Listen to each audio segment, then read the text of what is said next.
My girlfriend called commitment a cage and said real love should pay for her freedom. So I let her go completely, cut the money, and watched the free spirit who used me hit the lowest point she never thought she'd face. I, 28, male, work in digital marketing for a mid-size company in Austin, making about $85,000. Not rich, but comfortable enough to live in a decent place and not stress about bills. My dad raised me after mom passed when I was 15. He taught me about hard work and not taking garbage from anyone. He owns a small construction company that he built from nothing. My best friend since college is this guy, Alex, who works in pharmaceutical sales. Alex has this incredible ability to spot nonsense from miles away and isn't afraid to call it out. He's also hilarious and has zero filter, which becomes important later. About 2.5 years ago, I met Jessica at some rooftop event downtown. She was exactly my type, blonde, fit, had that whole Instagram lifestyle influencer thing going. We started talking, and she told me she was a wellness entrepreneur and spiritual life coach. Red flag number 1. But I wasn't thinking clearly at the time. Jessica had about 12,000 followers on Instagram and constantly posted motivational quotes over pictures of her doing yoga or drinking green smoothies. She talked big about building her brand and launching some revolutionary wellness coaching business. She said she was just waiting for the right moment to really scale up. When we moved in together after about 10 months, I was paying $2,100 for a nice 2-bedroom apartment. Jessica was supposed to handle utilities and groceries since her income was irregular. Turns out, irregular meant basically non-existent. She'd get maybe 1 or 2 $60 coaching sessions per month, plus whatever money she made from some multi-level marketing skincare thing she was pushing to her followers. Total monthly income maybe $350 on a good month, but she'd spend $180 on organic groceries and another $120 on supplements and essential oils. So she was actually losing money most of the time. The really annoying part was how she justified everything. "I'm investing in my health so I can show up as my highest self for my clients," she'd say. Or, "I can't put cheap products in my body when I'm trying to maintain this level of vibration. Meanwhile, I'm eating basic meals for lunch so we can afford her $25 pressed juices." Alex kept warning me from day one. "Dude, she's using you as a walking ATM," he'd say every time we hung out. "Watch, the second you stop paying for everything, she'll find some other guy to leech off of." I kept defending her, though. I told myself she was just figuring things out and would eventually start contributing more. Plus, the relationship was good in other ways, and she made me look successful when we went out together. Classic mistake. I was thinking with the wrong head, but Alex was keeping mental notes of everything because that's just who he is. He'd notice when she got her nails done, $70 every 2 weeks. When she bought new workout clothes, $140 leggings because regular ones don't support her energy. When she'd order expensive stuff online and have it delivered to our place. "Bro, she spent more on supplements last month than I spend on groceries," he told me one night when we were watching the game. "And you're paying for her groceries on top of that? Do the math." I didn't want to hear it at the time, but Alex was building a case and he'd remember every detail when everything hit the fan. The breaking point came about 4 months ago when I started thinking about buying a house. Austin real estate is crazy expensive, but I'd been saving up and finally had enough for a decent down payment. When I brought up the idea of us getting more serious financially, maybe her getting a real job so we could qualify for a better mortgage together, that's when her true colors really showed. "You're trying to trap me in some basic suburban nightmare," she said. "I'm not going to sacrifice my spiritual growth just so you can have a white picket fence and a lawnmower." That's when I knew Alex had been right all along. But I had no idea how much worse it was about to get. After that conversation about getting more serious, Jessica's mask completely slipped. Like, I knew she was high maintenance, but I had no idea how entitled and delusional she really was. The very next day, she came home with bags from Whole Foods, $160 worth of organic everything, including a $40 bottle of some superfood powder that she absolutely needed for her morning routine. When I asked how she planned to pay for it, she looked at me like I was speaking a foreign language. "It's groceries, Tyler. We need groceries, babe. We already have food. And you just spent more on that one bottle than most people spend on groceries for a week. Gosh, you're being so negative about money lately. Money is just energy and you're blocking abundance with this scarcity mindset." This was her go-to move. Anytime I mentioned finances, I was being negative or had a scarcity mindset. According to Jessica, my problem wasn't that I was supporting a grown woman who refused to work. It was that I wasn't spiritually evolved enough to understand that money doesn't matter. Alex came over that weekend and witnessed this whole interaction where Jessica ordered $55 worth of Thai food for delivery, then spent 20 minutes complaining that they forgot the extra mango sticky rice she'd ordered. When the delivery driver came back with the mango sticky rice, she didn't tip him because the delay disrupted her eating schedule. After she left to go to some crystal healing workshop that cost $65 for a 2-hour session, Alex just looked at me and said, "Dude, what the heck was that? She's just particular about her food. Man, she just spent your money on a meal that costs more than some people make in a day, then treated that delivery driver like garbage over some mango. And don't even get me started on crystal healing. What's next? She's going to hire a shaman to cleanse your bank account?" Alex has this way of putting things that cuts right through the nonsense. But I was still making excuses for her. The really infuriating part was how Jessica talked about money around her friends. She'd post these Instagram stories about abundance mindset and how money flows to those who are aligned with their purpose. Easy to have an abundance mindset when someone else is paying for your abundance. Her friend group was just as delusional as she was. A bunch of wannabe influencers and entrepreneurs who had no actual income, but somehow always had money for expensive brunches and shopping trips. They'd all enable each other's spending habits and call it investing in themselves. I found out later that Jessica had been lying to them about our financial arrangement. She told them I loved supporting her dreams and that we were building something beautiful together. Made it sound like I was some kind of sugar daddy who got off on paying for everything. But the absolute worst part was how she'd act like she was doing me a favor by letting me support her. Like I should be grateful for the opportunity to fund her lifestyle. "You know, Tyler, a lot of men would kill for a girlfriend who takes care of herself the way I do," she said one night when I questioned a $180 bill from some wellness spa. "I'm maintaining myself for us. You should appreciate that instead of nitpicking every little expense." Every little expense. We're talking about $180 for someone to wave crystals over her chakras or whatever they do at those places. Alex started calling her Princess Jessica behind her back, and honestly, it was the perfect nickname. She acted like she was royalty, and I was just some peasant whose job was to fund her kingdom. The final straw came when she started talking about going on a spiritual retreat to Tulum, 7 days at some eco-resort. Total cost $2,800, not including flights.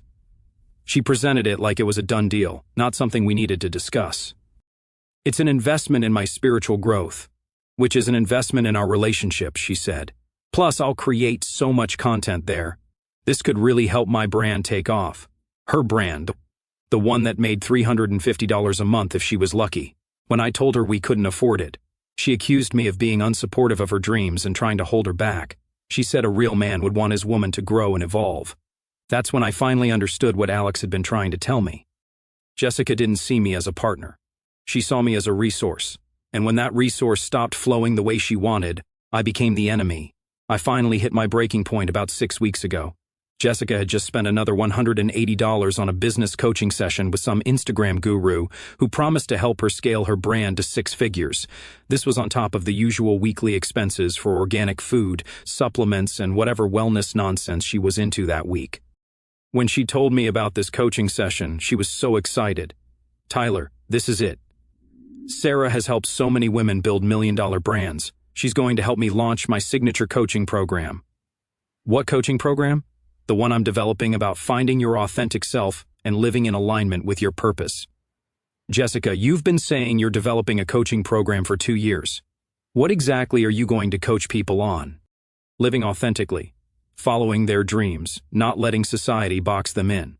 So basically, she wanted to coach other people on how to be unemployed and mooch off their boyfriends. Cool business model. I sat her down that night and had what I thought would be a serious conversation about our future. I explained that I wanted to buy a house, maybe start building some real wealth together. I suggested that she might want to consider getting a more stable income so we could actually qualify for a decent mortgage. The reaction was immediate and nuclear. "Oh my goodness. Here we go. I knew this was coming. You want to turn me into some basic suburban housewife? I'm not trying to change you, Jessica.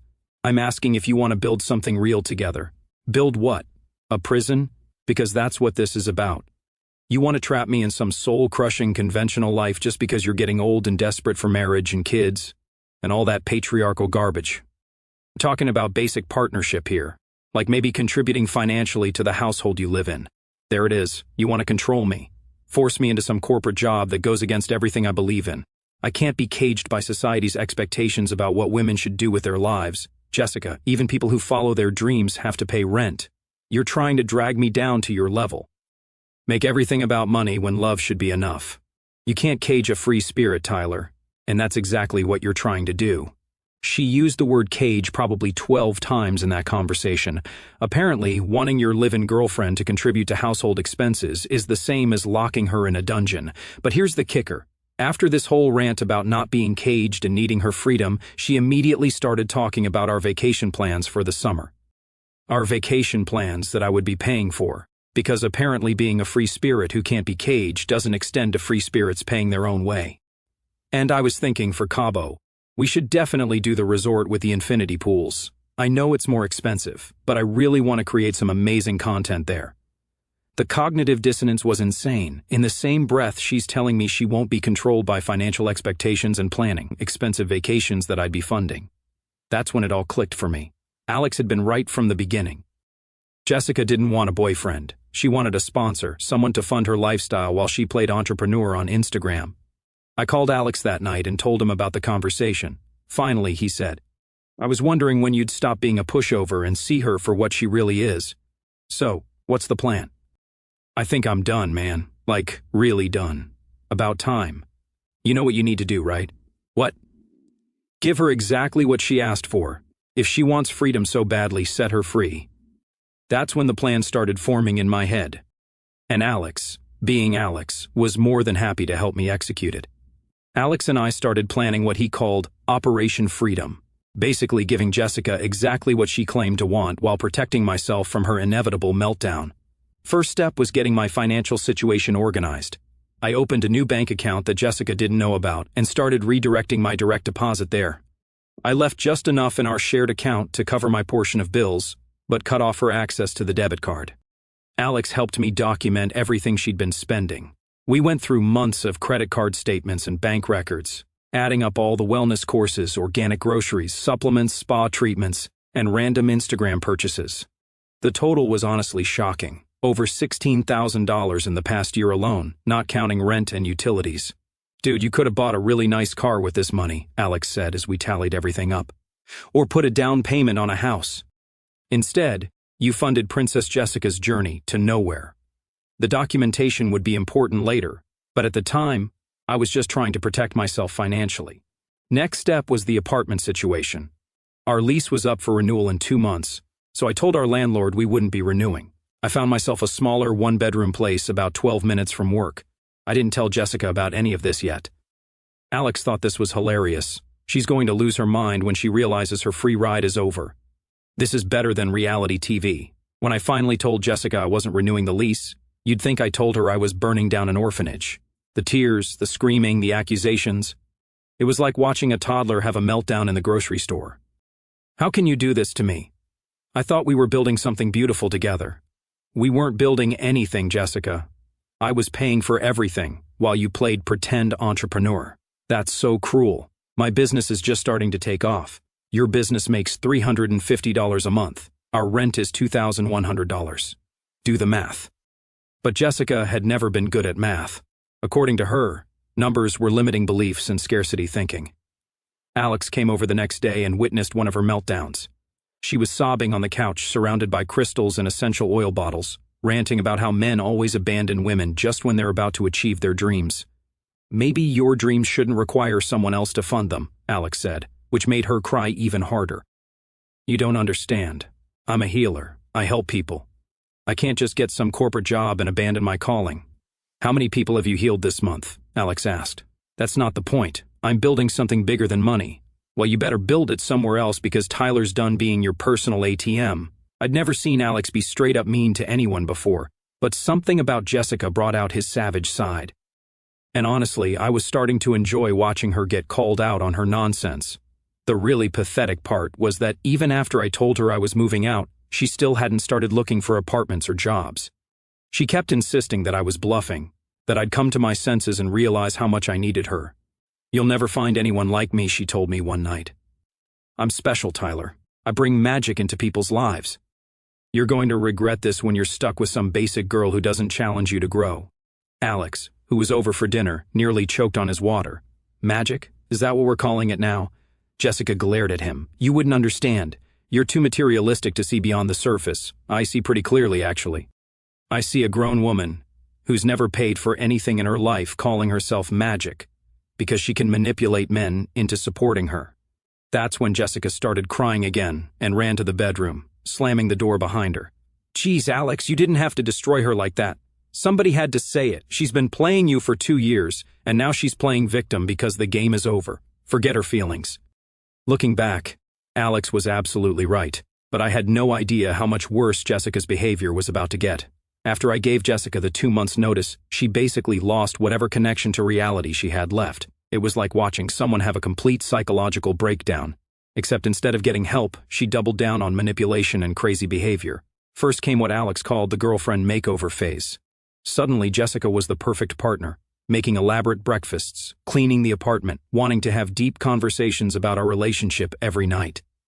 She even started watching sports with me, which should have been a dead giveaway that she was desperate. I realize I haven't been the best partner, she said one morning while serving me Eggs Benedict that probably cost $25 in ingredients.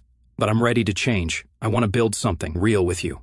For about 40 to 8 hours, I almost bought it. The apartment was cleaner than it had ever been. She was being affectionate and attentive, and she seemed genuinely sorry for how selfish she'd been. But then Alex pointed out that she still hadn't applied for a single job or apartment. It's all an act, bro. She's hoping that if she plays house for a few days, you'll forget about the past 2 years of nonsense and let her keep living off you. He was right. When I asked Jessica about her job search, she said she was focusing on fixing our relationship first because that was more important than logistics. When the girlfriend act didn't work, she pivoted to spiritual manipulation. Suddenly, our relationship was divinely guided, and breaking up would be going against the universe's plan for us. She started burning sage constantly, like multiple times per day, until our apartment smelled like a hippie festival. I had a vision during meditation that we are twin flames meant to help each other evolve, she told me with a straight face. Your resistance to staying together is just your ego fighting spiritual growth. Did your vision mention anything about you getting a job? Alex asked when he came over and heard this garbage. Money is an illusion, Jessica replied. We're meant to transcend material concerns and focus on love. Rent isn't an illusion, Alex shot back. Neither is food or electricity. But I guess when someone else pays for all that stuff, it's easy to pretend it doesn't matter. Jessica started crying and accused Alex of being energetically violent toward her. Apparently, questioning her spiritual delusions was a form of assault. When the spiritual angle failed, she went nuclear on social media. She posted these long Instagram stories about toxic masculinity and financial abuse, making it sound like I was some controlling monster trying to force her into corporate slavery. Her wellness influencer friends ate it up, commenting about how she was too pure for this world and how I clearly couldn't handle a woman who knew her worth. The irony of talking about knowing your worth when you can't afford your own groceries was apparently lost on all of them. But the absolute lowest point came when she involved my family. She called my dad at his construction office, crying and telling him I was abandoning her and asking him to talk sense into me. My dad, who's dealt with enough nonsense in his life to spot it immediately, listened for about 2 minutes before cutting her off. Let me get this straight, he said. You don't want to work. You don't want to contribute financially, but you want my son to keep paying your way indefinitely. It's not about money, it's about love and support. Everything's about money when you don't have any. Tyler's a good kid, but he's not a charity. Figure your own life out. And he hung up on her. Alex thought this was the funniest thing ever. Your dad just ended her whole career in 30 seconds. I love that man. But Jessica wasn't done.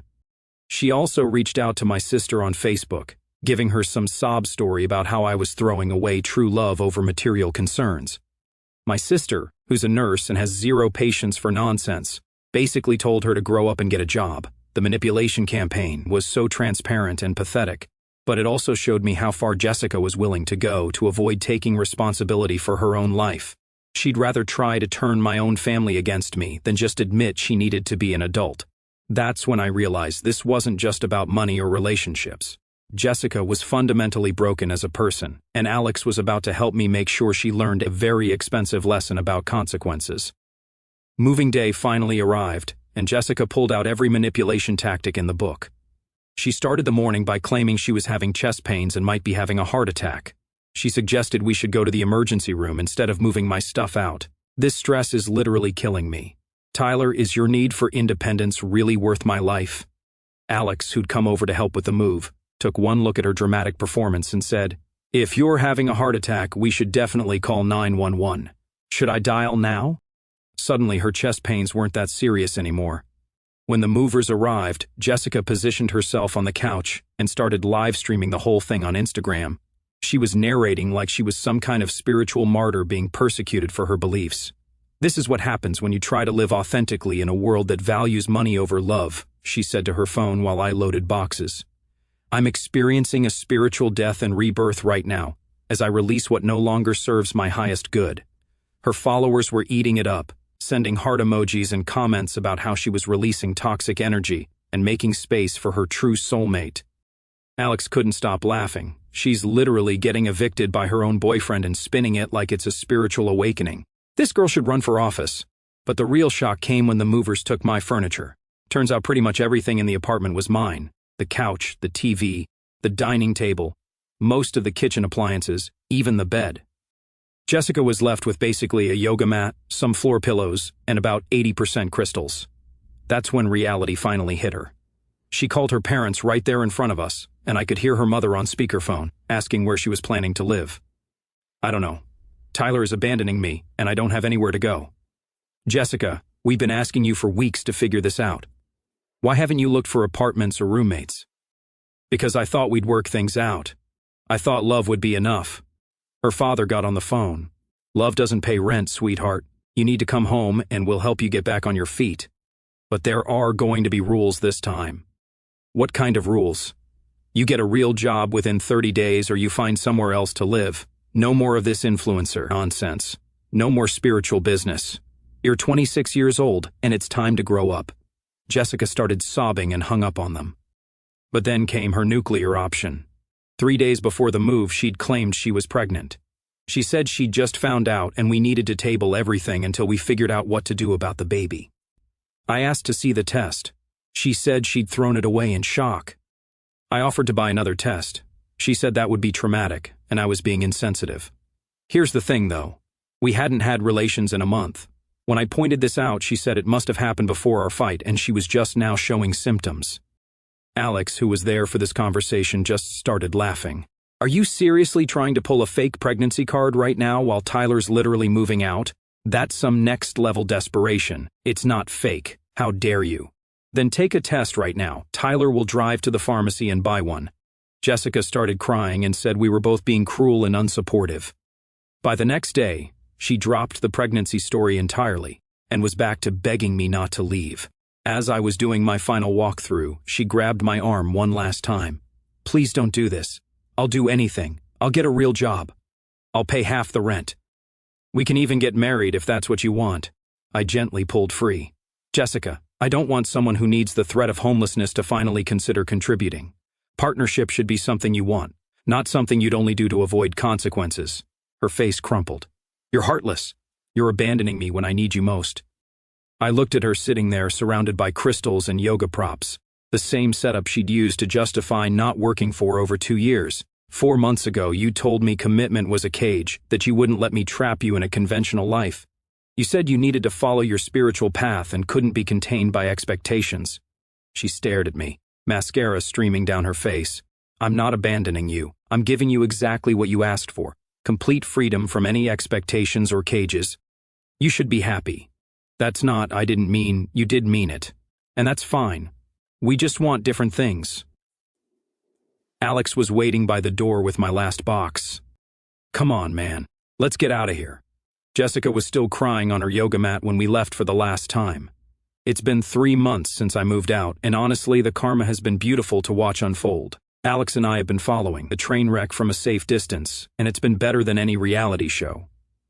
First off, living alone is incredible. I forgot how good it feels to come home to a clean space that stays clean. To have food in the fridge when I want it, to watch whatever I want without someone explaining how my TV choices are affecting my chakras. I'm saving over $1,400 a month and actually building up my house fund again. But the real entertainment has been watching Jessica's life implode in spectacular fashion. She lasted exactly 5 days living with her parents before they kicked her out for refusing to job hunt. Apparently, she spent the whole week doing yoga in their living room. and posting Instagram stories about healing her inner child while her father asked her daily when she was going to start applying for work. The final straw was when she used her mother's credit card to buy $280 worth of supplements without asking. Her father found the charge and lost his mind. "That's it," he told her. "You have 24 hours to find somewhere else to live. We're done enabling this nonsense." So Jessica did what Jessica does best. She found another guy to leech off of. Some poor guy named Derek who slid into her DMs after seeing her spiritual awakening posts. The guy is a massage therapist who apparently bought into her whole wounded goddess act. Alex and I saw them together at a coffee shop about a month ago. She was doing the exact same routine she'd done with me. The tears, the vulnerability, the whole "I'm too pure for this materialistic world" speech. Derek was eating it up, looking all protective and sympathetic. "Good grief. It's like watching the same movie with a different actor," Alex said. "How long you think this one will last? 6 months tops?" Soon as he realizes he's dating a black hole that sucks up money and gives nothing back. But here's where it gets really good. Last week, Jessica reached out to me. Not directly at first. She had one of her influencer friends slide into my DMs asking if I'd be willing to talk to Jessica because she was going through a really hard time. I ignored it. Then Jessica texted me directly. "Hey Tyler, I know things ended badly between us, but I'm in a really tough spot and could really use your help. Could we talk?" I showed the text to Alex. "She's probably broke and needs money. Don't respond." 2 days later, another text. "Tyler, please. I know you're a good person and you used to care about me. I'm really struggling and I don't know who else to turn to. Then, I made some mistakes, but I'm trying to grow and learn from them. Could we at least talk on the phone?" Alex was dying laughing. 3 months ago, she was telling everyone you were financially abusive and toxic. Now she needs something, and suddenly you're a good person again. These people have no shame. But the absolute best part came last weekend. I was at the grocery store when I ran into Jessica and Derek. She looked rough. Clearly hadn't been keeping up with her usual beauty routine. Probably because it costs money she doesn't have. Derek looked even worse. The guy had that defeated expression I recognized from my own face during the worst parts of dating Jessica. Like he was starting to realize he'd made a huge mistake but didn't know how to get out of it. Jessica saw me first, and her whole face lit up. "Tyler, oh my gosh, hi, you look great." I nodded politely. "Hey Jessica, how's the spiritual business going?" Her smile faltered. "Oh, I'm actually transitioning into some new ventures. The wellness industry is so saturated right now." Translation, she still wasn't making any money, and Derek was probably getting tired of funding her lifestyle. "That's too bad. Well, good luck with everything." I started to walk away, but she grabbed my arm. "Wait, Tyler, could we maybe grab coffee sometime? I'd love to catch up and, clear the air between us." Derek was standing there looking uncomfortable as heck while his girlfriend begged her ex for attention. "I don't think that's a good idea, Jessica, but I hope things work out for you." As I walked away, I could hear her making excuses to Derek about how we were just old friends and she was trying to practice forgiveness. But the text started again that night. "It was so good to see you today. You seem really happy, and I'm glad things are working out for you. I've been doing a lot of soul searching, and I realize I made some mistakes in our relationship. I'd love the chance to apologize properly. I know this might sound crazy, but I miss talking to you. You always gave such good advice, and I could really use a friend right now. Derek and I are having some issues, and I don't really have anyone else to talk to about relationship stuff." Each text was more desperate than the last. Alex was screenshotting everything and dying laughing. "Bro, she's literally asking her ex-boyfriend for relationship advice about her current boyfriend. The audacity is incredible." The final nail in the coffin came yesterday. Jessica called me, actually called, not texted. I didn't answer, but she left a voicemail. "Tyler, hi, it's Jessica. I know you probably don't want to hear from me, but I'm in a really bad situation, and I don't know what else to do. Derek and I broke up, and I need to move out of his place by this weekend. I was wondering if maybe I could crash on your couch for just a few days while I figure things out. I know it's a lot to ask, but I'm kind of desperate here. And you're the only person I know who has their life together. Please call me back." I played the voicemail for Alex and he nearly fell off his chair laughing. "She wants to crash on your couch. The same couch she used to sit on while spending your money and talking about how commitment was a cage." The audacity. I deleted the voicemail without responding. This morning, I got a text from an unknown number, probably one of her friends, since I'd started ignoring her calls. Tyler, this is Sarah, Jessica's friend. I know you guys had your differences, but Jessica is really struggling right now and could use some support from people who care about her. She's staying in her car, and it's not safe. Could you please just talk to her? The same Jessica who 3 months ago was posting on Instagram about how she was releasing toxic energy and making space for her true soulmate is now literally homeless and begging her ex-boyfriend for help. Alex summed it up perfectly. She spent 2 years telling you that money doesn't matter and material concerns are beneath her. Now she's sleeping in a car and suddenly she needs someone who actually has their life together. It's almost too perfect. I'm not responding to any of it. Jessica made her choices, and now she gets to live with the consequences. She wanted freedom from expectations and cages. Well, congratulations. She's finally free. Meanwhile, I'm closing on my house next month and dating a woman who has her own career and actually contributes to our relationship. Life is good when you stop setting yourself on fire to keep other people warm. The best revenge really is living well, and watching entitled people face reality is just a bonus. Some lessons are expensive, and this one was a long time coming.